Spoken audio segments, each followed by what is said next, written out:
It's the Sports Take Lunch Break brought to you by Office Essentials, your hometown supplier of all the office products and furniture you need to grow your business. We're going to switch over to our food for thought segment. So, this is something we've just been thinking about for the last week that we wanted to get off our chest. We haven't had a chance to over the course of this hour. Sean, I'm going to go to you first. Do you have anything you've been kind of chewing on for the last week? Well, I don't want to cheat, but it's not something I've been thinking about a lot for the last week. But it's a thing that's been going on for a long time. It seems like it just won't go away. People can't let it go. I saw just today, actually, in the Chicago Sun-Times, a report that a former Major League Baseball pitcher is suing the Astros because of this cheating scandal. I'm assuming if people are listening to this, hopefully they're sports fans and they know that the Houston Astros have been, caught up in this whole sign stealing technology cheating scandal. Managers have been fired, players, etc. So a former Toronto Blue Jays pitcher, Mike Bolsinger, I've never heard of, he pitched a game that he says it was against the Astros, and it was the last game he ever pitched. And he just he threw 29 pitches in the game and got absolutely bombed. 4 runs, 4 hits, 3 walks. And it was the last game he ever pitched in his career. And so now he's suing the Astros. He wants them to forfeit roughly $31 million in bonuses from their ill-gotten, in his opinion, World Series title that year. Wow. I'm just interested to hopefully hear from people listening what they think. Is this going too far? I think maybe, but it opens Pandora's box if he were to win his case. Who isn't gonna sue the Astros at that point? I mean, wow. I think fans will start stepping up and going, I paid $150 for this ticket. Yeah. So this potentially massive avalanche of lawsuits is coming if this stands up in the court. I don't know if it will. Wow. But I just thought, wow, I can't believe that we're still talking about this. Obviously, I think pitchers and catchers reported today. So baseball is going to be starting their season with this sort of black cloud hanging over their heads, especially if you're in Houston. But, let's get on with our new season. There's a lot of guys that weren't involved in that. Let's play the game and see. But this just won't go away. Yeah, it almost makes you wonder if some of these, for instance, yesterday, the rule changes, are they strategically going to start putting things out to try to get the conversation going in different directions just to skate distract. Yeah, absolutely. It's a good point. Yeah. What about you, Dan? Anything you've been thinking about for the last week you want to? Actually, yeah, I think so. So I have, I'm just going to stick with the one. Celebrations. I'm getting so, I don't know why these athletes who get paid so much money and will either score a goal, hit a home run, do whatever they're doing, and then they have these outrageous celebrations that are just like, are you kidding me? I don't know. I think I might be the only purist, I'm not a really purist, but my thought process is always that score like you've done it before. And I'm getting so sick of, these football teams that, one guy will score and then then 6 of them are in the end zone celebrating, passing the ball to each other, and then somebody's spiking it, and then I don't care, guys. I mean, you guys get paid millions of dollars. Act like you've done it before. I mean, I will accept the Packers who jump into the fans because the fans get involved. But some of these guys are just getting too stupid on what they're doing to celebrate. I'll go ahead and go 100%, 180 degrees opposite and be not even really devil's advocate. For me, the reason these guys are getting paid all this money is because they're entertainers. Why not entertain? I think it's, and I will say I've changed. That opinion for me has changed personally as I've gotten older, where I maybe used to think, oh my gosh, this guy is embarrassing himself. It's so unnecessary. like you said, there's a choreographed dance number in the end zone after the touchdown. I've changed I've completely flipped the script for myself on that. I think it's if they're going to go out there and entertain people, and I think it's a part of the game that gets blown out of proportion. I don't want to beat you up too much, Dan. I take it well. I'm a good fighter. I am too. I watch a lot of it apparently. We'll open this up to conversation online as well. But I'm with Sean. I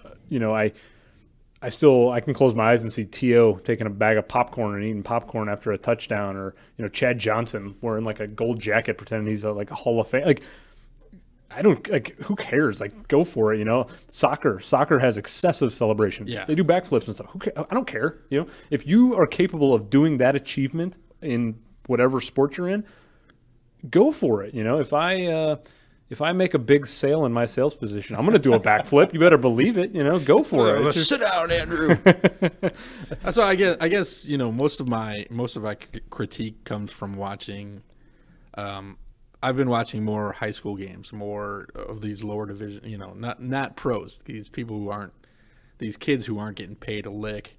They're just out there, and some of these kids are just going so outrageous on their celebrations. You're just, I watching a game last night, and this kid put the puck in the net, and he comes flying to the stands, and slamming it against the boards, and that's fine, buddy, but you're up 5-1 already. There's a point. If it was a 0-0 game and you did that and you came flying towards the boards, more power to you, because you just possibly won the game for your team. But when it's 4-1, 4-0, whatever, and you've got goal number 17, and and you act like you're the greatest thing ever. That's really interesting. I think if you share an opinion like I have, and Andrew mentioned, if these professional athletes are entertainers and they're getting paid tens of millions of dollars, young athletes, high school athletes, if their goal is to someday be a professional athlete, that's what maybe they'll be doing. That's tough. I'm kind of with you a little bit when I see a young kid, you're like, settle down now, but you're not getting paid for that yet. But go ahead and do it when you're older. Maybe that's a little hypocritical for myself to think, but that's a good question. That's I just, once again, it's not these star athletes for these teams that that this kid's going to score, and he's the one that doing. It's these kids that are just like, really, come on. If you never score and you score, I'll probably celebrate. Yeah, but I don't know. So, maybe I'm an old man here, and I'm talking about being an old man. But you don't have TikTok? I got rid of TikTok. That I had that for about a day, and then I realized that I'm not 14, so I had to get rid of that. We'll open your question up to debate, because I think that's a really good question you pose, and I think we're going to get a lot of different opinions on that. So definitely thanks for bringing that to the table, Dan. My food for thought is. I think we need to put some respect on this Milwaukee Bucks team. We've talked about Giannis a couple of times today, and he obviously gets a lot of praise. Even, I must admit, I'm a huge basketball guy, and I probably haven't given this team enough credit, and so I'm kind of putting myself on blast for it too. They're 46-7 right now. 46-7. They're on pace to win 71 games. It's an 82-game season, people. Only two other teams have won 71 games in history. Jordan in 95 with the Bulls, and the 2015 Warriors team, which had Durant, Steph, Clay, all of them. This Bucks team has a 12.4 point margin per game on the positive end. No team has ever finished that high in basketball history. They're number 2 in offensive efficiency, number 1 in defensive efficiency. Giannis is averaging 30 points and 13.5 boards in 30 minutes a game. So he's sitting 18 minutes because they don't need him, because they're crushing people. The team's built top to bottom with tons of good players, but he's the only superstar.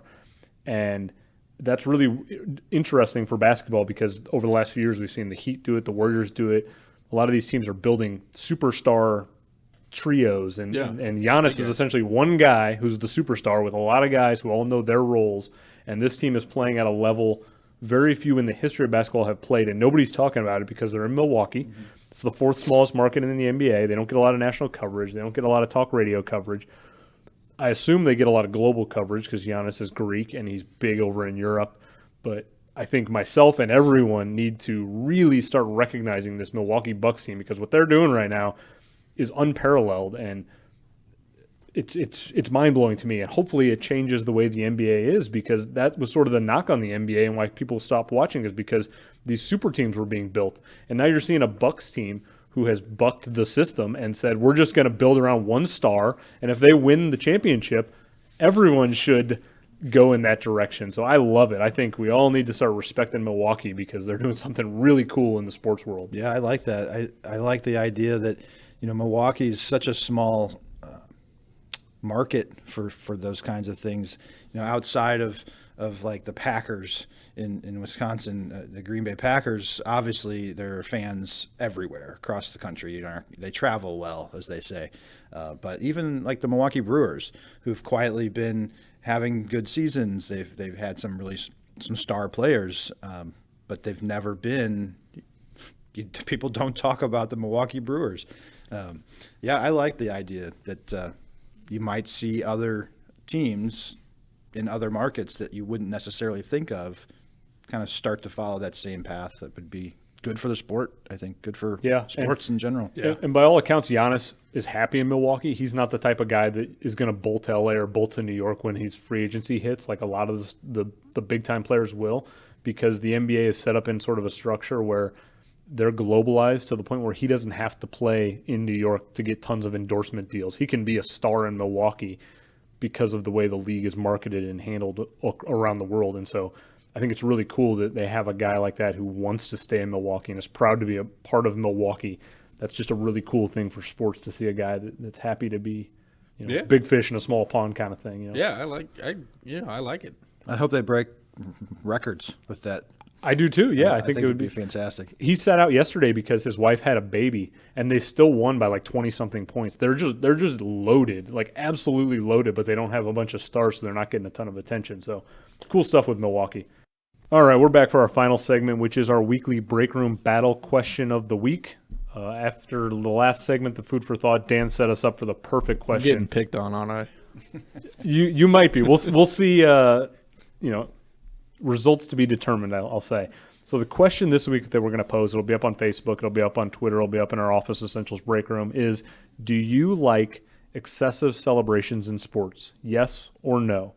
Quickly around the room, we've already kind of talked about it, but if you had to be pinned down for an answer, do you like excessive celebrations in sports? Sean, yes or no? I would say yes. Dan? I'm going to say no. And I am also going to say yes. So that's 2 yes, 1 no. We'll revisit this question next week. We'll read out the answers, see what people said.